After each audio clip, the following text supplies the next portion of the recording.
Vizag steel privatise చేయబోము అన్న confidence అన్న మాట ఆంధ్ర రాష్ట్ర ప్రజలకు చంద్రబాబు గారు చెప్పాల్సిన అవసరం ఉంది.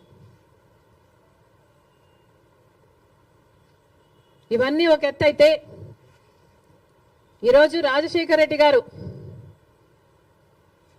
ఉమ్మడి ఆంధ్ర రాష్ట్ర నాయకుడిగా 2 సార్లు గెలిచిన నాయకుడు. అలాంటి నాయకుడికి రాజకీయాలు ఆపాదిస్తూ గెలుపు ఓటములను ఆపాదిస్తూ ఈరోజు రాజశేఖర రెడ్డి గారి విగ్రహాలను ధ్వంసం చేస్తున్నారు టీడీపీ గూండాలు. ఇది ఎక్కడి న్యాయమని అడుగుతున్నాం.